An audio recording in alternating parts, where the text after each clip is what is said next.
Ok les amis, est-ce que vous avez vu la vidéo que j'ai publiée hier sur Twitter X? Une petite blague, je disais en commentaire, le gars en t-shirt marron, ça doit être un macroniste. Punto de la capital tan custodiado también por efectivos de la policía de la ciudad que están de consigna y patrulleros que pasan, nos comentan a toda hora, pero claro, en el video se ve, ¿no? 6 menos 20 de la tarde, son muy rápidos. La violencia con la que le retiran. Donc voilà, c'est la vidéo d'une fille qui se fait agresser, voler son téléphone, elle est en terrasse, et il y a notre couple, a priori, à côté, et il y a un individu, on va dire, un individu qui marche tranquillement et qui finalement essaie de voler le téléphone à la fille. Elle essaie de le garder, il tire, il insiste, il l'amène au sol, la fille elle le garde comme elle peut et finalement il arrache le téléphone, il s'en va. Voilà, bon. Et dans la vidéo, il y a un gars en t-shirt marron, comme je l'ai dit, qui en fait prend peur. Il se lève, il s'en va, il va se réfugier un peu dans un coin avec sa copine, en tout cas la fille avec qui il est, et il ne fait rien. Et donc je dis, bah voilà, ce gars doit être un macroniste, on dirait en gros c'est un peu heureux quoi, pour ne pas être censuré, c'est un peu heureux, voilà. Voilà, et donc suite à cette vidéo, hier, je vois 250 commentaires, 237 retweets, 1200 likes. Bref, je vais éclaircir un petit peu ce que je voulais dire et voir commenter quelques commentaires. Alors déjà, bon, qu'est-ce que je voulais dire? Ben oui, c'est pas normal, il faut qu'il intervienne. On peut pas rester comme ça. Ou à la limite, s'il fait rien, autant qu'il reste à sa place, il fait attention. Mais il ne peut pas juste se lever comme ça, se ranger sur le côté. Moi, quand il s'est levé, je pensais qu'au début, peut-être qu'il allait intervenir, faire quelque chose, mais non, il se lève pour se mettre un peu à l'abri. Mais ça se voyait que l'agresseur, il n'allait pas l'agresser lui et sa copine, il voulait juste prendre un téléphone et partir. Voilà, en tout cas, déjà, dans ce cas de situation, là, je vous donne mon avis en tant que simple citoyen, en tout cas en tant que militant politique, donc dans le sens où je pense qu'il ne faut pas se laisser faire face à la racaille. Et je vous donne aussi mon avis en tant que, voilà, comme vous le savez, je suis prof d'arts martiaux, de MMA, etc., de self-défense. J'ai mon avis là-dessus. Alors déjà, en tant que coach en MMA, self-défense, déjà, je pense que j'ai vu des commentaires disant peut-être qu'il a un couteau. Alors effectivement, si un mec a un couteau, on ne fait rien. Parce que de manière réaliste, on ne peut rien faire face à un couteau. On peut augmenter ses chances de survie, mais quelqu'un a un couteau, on s'en va. On donne son téléphone, on donne son portefeuille, on s'en va, on sauve sa vie. Ça, c'est clair. Enfin, sauf si on n'a pas le choix. Si on est pris dans une impasse, il y a le mur derrière, on ne peut pas courir. La personne veut nous attaquer, elle ne veut pas voler quelque chose, elle veut nous tuer. Là, on est obligé de répondre. Là, c'est-à-dire qu'elle veut pas juste voler quelque chose, elle veut tuer la personne. Donc là, on est obligé de répondre. Donc il faut avoir quand même des bases. Mais si on peut éviter la confrontation, quand quelqu'un a un couteau, eh ben, on évite la confrontation. Mais là, ce n'est pas le cas. C'est un voyou qui marche comme ça dans la rue et on voyait bien que tout ce qu'il voulait, c'est voler un téléphone. Il voulait tuer personne. Et en plus de ça, il est seul. Alors déjà, dans ce genre de situation, il faut voir combien de personnes sont là. Si c'est 4-5 racailles qui entourent un gars ou une fille et qui l'agressent, et moi, si je suis tout seul, je vais réfléchir à deux fois. Je vais évaluer le gabarit, etc. Et normalement, on va tout de suite appeler la police. Voilà, on va peut-être pas s'interposer et se mettre en danger. Mais là, il est tout seul. Il est tout seul et il n'a pas l'air d'être un mastodonte non plus. Et c'est pas un pratiquant d'arts martiaux parce que les pratiquants d'arts martiaux font pas ça. Donc le gars, même si le gars qui a un t-shirt marron, ça se voyait que c'était probablement un petit bobo qui s'est en défense. Il chope le gars par les jambes, il l'amène au sol.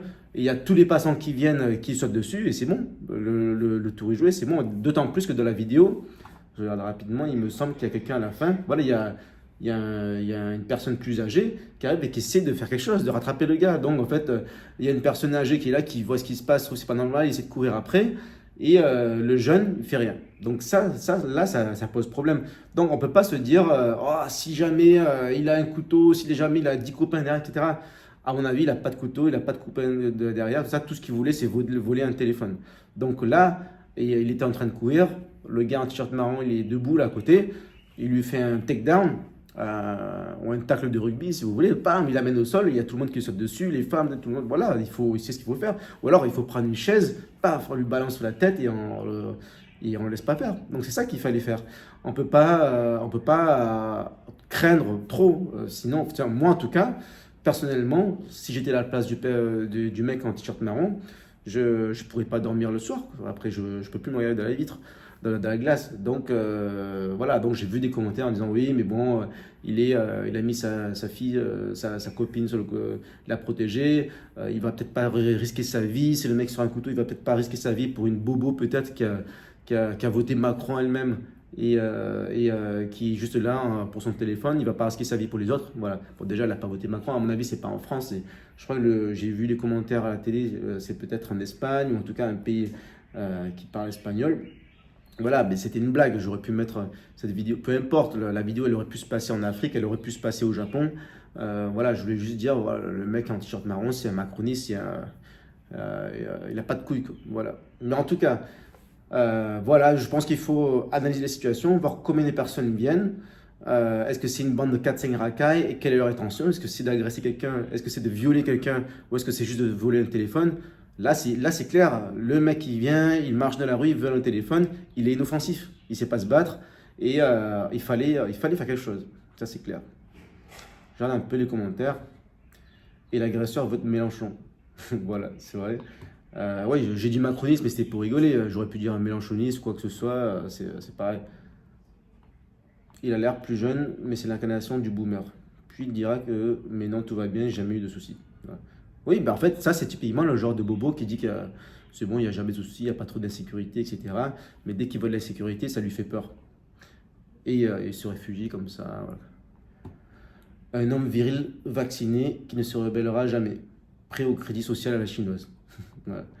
Un homme viril vacciné, ouais, voilà, quelqu'un qui suit les règles. Mais par contre, crédit social à la chinoise, moi, ça ne me dérange pas. Enfin, je vis pas vraiment dans ce système parce que c'est en Chine continentale. Mais je préfère avoir des caméras partout, des évaluations de je sais pas quoi, que d'être égorgé et racketté par des racailles. Donc ça, mais bon, ça c'est notre sujet, on peut faire une vidéo entière sur le sujet. Une sous-merde sans couilles, c'est vrai, je suis d'accord. Il n'avait pas école, il s'ennuyait. Donc ça c'est ouais, c'est vrai, hein, c'est ce que je pense que ça fait référence à ce que dit Macron lors de sa conférence de presse, que les jeunes agressent parce qu'ils s'ennuient, parce qu'ils ont, c'est quoi? C'est l'oisiveté, etc., etc. Et ouais, voilà, bonne remarque. C'est sans doute aussi un triple vacciné qui pratique la distanciation sociale. Ok, pas mal. Tac, tac, tac. Mais il y a un nombre incalculable d'armes à proximité. Regardez le vieux avec un bidon, il prend une chaise, je veux voir la suite. Voilà, ouais, c'est vrai, non, il faut prendre ce qu'il y a, la chaise, la table, il faut hâter le gars, c'est tout, quoi. Voilà. Bon, après, il y a trop de commentaires, je ne vais pas tout lire, et d'ailleurs, je n'ai pas tout lu. Quand il y en a plus de 10, 20, 50, on ne peut pas tout lire. Je ne vais pas lire tous 250 commentaires. Mais voilà, en tout cas, quelqu'un qui se fait agresser, on ne peut pas rester là sans rien dire, sans rien faire. Et après, bon, voilà, il faut voir un peu si on est capable d'intervenir. Mais je pense que toute personne et tout homme doit être capable d'intervenir. Et là, je fais un petit peu mon commercial arts martiaux. Je pense que tout le monde doit faire des arts martiaux. Il faut se sentir bien, un esprit sain dans un corps sain. Et plus qu'un corps sain, un corps robuste, fort, viril, si on peut dire, même si on n'est pas obligé d'avoir l'air viril. On peut être une main de fer dans un gant de velours, comme on dit. C'est-à-dire, en tout cas, il faut être capable de se défendre soi-même, capable de défendre ses proches, sa famille, et éventuellement défendre son prochain. Toute personne qui se fait agresser, si on est en capacité d'intervenir de manière intelligente, il faut le faire. Voilà. Donc, pratiquez les arts martiaux. Apprenez à vous défendre. À bientôt.